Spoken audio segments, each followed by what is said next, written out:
सब मिलकर चुनाव लड़ेंगे, किसी का उन्हें कोई संदेह नहीं है। भारतीय जनता पार्टी के लोग, मैं जानता हूं, चुनाव जीतने के लिए कुछ भी कर सकते हैं। तेरा मेरा करने का कोई समय नहीं है। और जो हमारे पत्रकार साथी ये गुटबाजी की बात करते हैं, इसको आप विराम दे दें, क्योंकि सब लोग कांग्रेस पार्टी के गुट के हैं और सोनिया राहुल गुट के हैं। अब ये चुनाव आ रहे हैं, लोग बयान देते हैं, लेकिन मुद्दों की बात कोई नहीं कर रहा है। मुद्दा ये है कि 25 सांसद जीते गए राजस्थान से। आपने राजस्थान को क्या दिया? हमने तो कहा कि हम जितना मांगे उससे ज़्यादा सहयोग करने को तैयार हैं, लेकिन उनकी नीयत में लगता है ये है कि बस चुनाव निकल जाए, उसके बाद हम निर्णय करें हाँ या ना का। प्रियंका जी ने बोला ना मार्केट टाउन में, क्या ज़रूरत पड़ी है स्टेट गवर्नमेंट्स को महंगाई राहत शिविर लगाने की? अशोक गहलोत गुट, कोई सचिन पायलट गुट नहीं है, ये सब खड़गे गुट, राहुल गुट, सोनिया गांधी गुट है, हम सब लोग। अभी जब दावेदारों की जो सूची तय हो रही है सर, इसमें कई प्रत्याशी ऐसे होंगे जो आपके भी खास होंगे और कई प्रत्याशी ऐसे होंगे जो मुख्यमंत्री या कांग्रेस के आलाकमान के खास होंगे। ऐसे में असमंजस की स्थिति होगी दोनों ही जगह पर। मैं स्पष्ट कर देता हूँ कि जो भी उम्मीदवार हैं, जो भी कहीं के भी हैं, वो सब मेरे ही गुट के हैं, मानता हूँ। इसमें कोई किसी का अलग गुट किसी का नहीं है, सब कांग्रेस पार्टी के हाथ के निशान के साथ हैं। ये हो सकता है कि किसी की लाइक और किसी को ज़्यादा कम पसंद करते हो, ये स्वाभाविक है, हम इंसान हैं, किसी को ज़्यादा पसंद कम पसंद, लेकिन हम सब संगठन, विचारधारा, पार्टी से बने हुए लोग हैं। और जो भी चुनाव लड़ेगा उसको चुनाव कांग्रेस पार्टी लड़ाएगी, खड़गे जी, राहुल जी, सोनिया गांधी जी लड़ाएंगी, हाथ का चुनाव लड़ाएगा, हाथ का चुनाव चिन्ह। और ये सबको बात जानते हैं और सभी बात को एक्सेप्ट। लेकिन अंदर ही अंदर सब यही कहते हैं, कोई अंदर बाहर की बात नहीं है, बिल्कुल स्पष्ट है, तो उसकी बैंड बजा सब मिलकर लड़ेंगे। ऐसा कुछ आप क्यों लोगों को भड़का रहे हैं? सब मिलकर चुनाव लड़ेंगे, किसी का उन्हें कोई संदेह नहीं है। जो 4.5 पौने 5 साल निकल गए हैं, चुनाव का समय आ गया, अब जिम्मेदारी के साथ, गंभीरता के साथ, क्योंकि भाजपा सब काम करने वाली है। भारतीय जनता पार्टी के लोग, मैं जानता हूं, चुनाव जीतने के लिए कुछ भी कर सकते हैं। इसलिए भ्रमित करना, लोगों को भटका देना, जज्बातों को भड़का देना, आपस में आक्रोश पैदा कर देना, तनाव पैदा कर देना, ऐसे मुद्दे कैसे कैसे उठ जाते हैं। कभी कहा नाम बदल रहे हैं, इंडिया है, भारत है, अरे भाई दोनों ही नाम संविधान में लिखे हुए हैं। तो ये बेवजह की जो चर्चाएँ होती हैं, ये लोगों का ध्यान भटकाने के लिए होती हैं। इसलिए आम नागरिकों के लिए इस देश के प्रति कांग्रेस पार्टी की कुछ जिम्मेदारियाँ हैं। इस देश में आज संवैधानिक संस्थाओं को गंभीर चुनौती मिल रही है, उनको बचाए रखने के लिए, जमहूरियत को मजबूत करने के लिए। ये कांग्रेस सबसे बड़ा विपक्षी दल है, तो इंडिया अलायंस में हम लोग उसको लीड करते हैं, लेकिन हम सबको साथ लेकर चलें, बहुत बड़ी बात है। कितने अरसे के बाद इतने दल इकट्ठे आए हैं, अपने अपने इंटरेस्ट को पीछे रखकर देश को बचाने के लिए एक इंडिया अलायंस हमने फॉर्म किया है।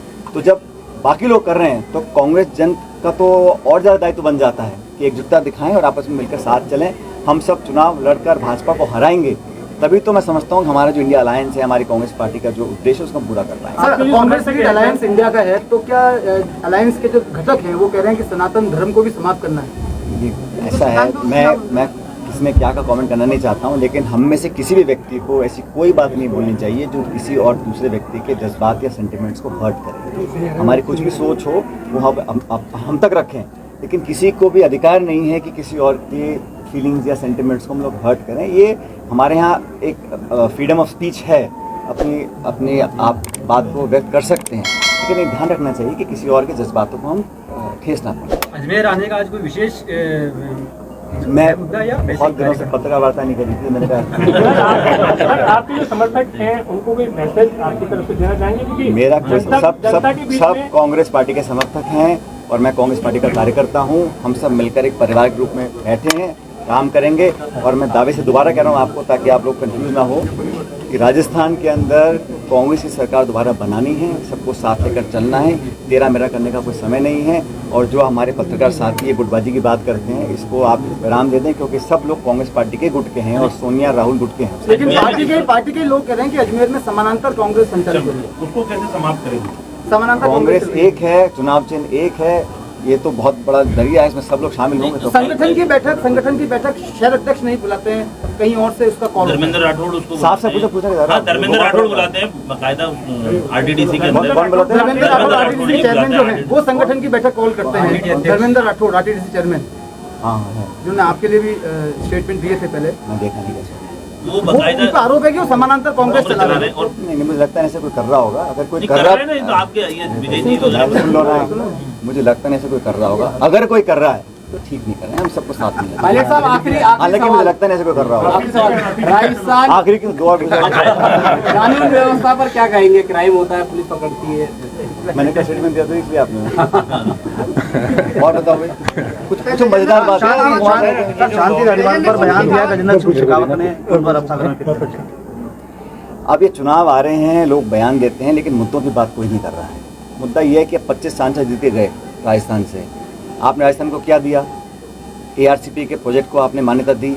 मोदी जी खुद कह गए थे कि इसको हम बनाएंगे नेशनल प्रोजेक्ट। अजमेर में बोल के गए थे, क्या रहा?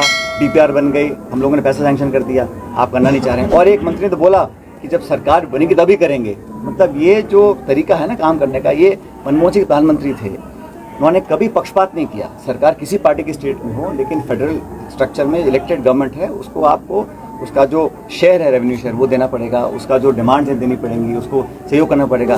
पहले शेयर 90-10 का होता था, सेंट्रल स्पॉन्सर्ड स्कीम का, स्टेट स्पॉन्सर्ड स्कीम का, उसको हाफ कर दिया। हज़ारों करोड़ राजस्थान सरकार का जो है बकाया, वो दिल्ली दे नहीं रही। हमारे सभी सांसद 25 जीत के गए लोकसभा के, उन्होंने क्या योगदान दिया है बताइए? कोई नई पॉलिसी बनाई हो, कोई राजस्थान को विशेष दर्जा प्राप्त हुआ हो, कहीं रेलवे लाइन सैंक्शन की हो, ARCP को सैंक्शन किया हो। और ARCP को लेकर मुझे लगता है भारतीय जनता पार्टी को अपना रुख स्पष्ट करना चाहिए। अब ये बहानेबाजी का समय नहीं है। आप अगर करना चाहते हो तो आप करिए। और हमने तो कहा कि हम जितना आप मांगे उससे ज़्यादा सहयोग करने को तैयार हैं, लेकिन उनकी नीयत में लगता है ये है कि बस चुनाव निकल जाए, उसके बाद हम निर्णय करें हाँ या ना का। मुख्यमंत्री के कामकाज को किस तरह से लेते हैं? और मैं कह रहा हूं ना, अगर कामकाज अच्छा है तो अगली बार संभव यही होगा कि ये दो आपके अलग अलग सवाल हैं। हमारे यहाँ सरकार हमेशा एक कलेक्टिव गवर्नमेंट होती है, और इस सरकार हमारी जो काम कर रही है, हमारी पार्टी ने जो चुनाव लड़ा था, मैनिफेस्टो के आधार पर चुनाव जीते थे, जनता ने वोट दिया हमारे घोषणा पत्र को पढ़कर। उन नीतियों को कार्यान्वयन करने के लिए कैबिनेट और सरकार ने पॉलिसीज बनाई और लोग उसको पसंद कर रहे हैं। और मुझे कहने में संकोच नहीं है, सरकार की अच्छी पॉलिसीज रही, अच्छा वर्क रहा और लोग उसको अप्रिशिएट भी कर रहे हैं। और जनता में अब उन पॉलिसीज़ को जो हमने लॉन्च की हैं, उनको जनता तक हमारे कार्यकर्ता पहुंचाएंगे। सरकार और सरकारी कर्मचारी एक लिमिट तक काम करते हैं ना। पब्लिक सेंटिमेंट बदलने के लिए कौन सा वर्कर जो बूथ पे खड़ा होता है, वो लाभार्थियों को जाके हम अपना कम्युनिकेट करें कि हमने अपना पार्टी के लिए सरकार ने किया है और पार्टी ने किया है, जनता तक पहुँचे। महंगाई अगर हम लोग कम कर रहे हैं, आज प्रियंका जी ने बोला ना मार्केट टाउन में, क्या ज़रूरत पड़ी है स्टेट गवर्नमेंट्स को महंगाई राहत शिविर लगाने की? क्योंकि केंद्र सरकार ने यहाँ पे डाका डाला है लोगों की जेब के ऊपर। 1200 रुपये का सिलेंडर बिक रहा है, एक समय टमाटर 200 रुपये का किलो हो गया था। तो सरकार की पॉलिसीज विफल रही हैं, इसलिए स्टेट गवर्नमेंट को करना पड़ रहा है।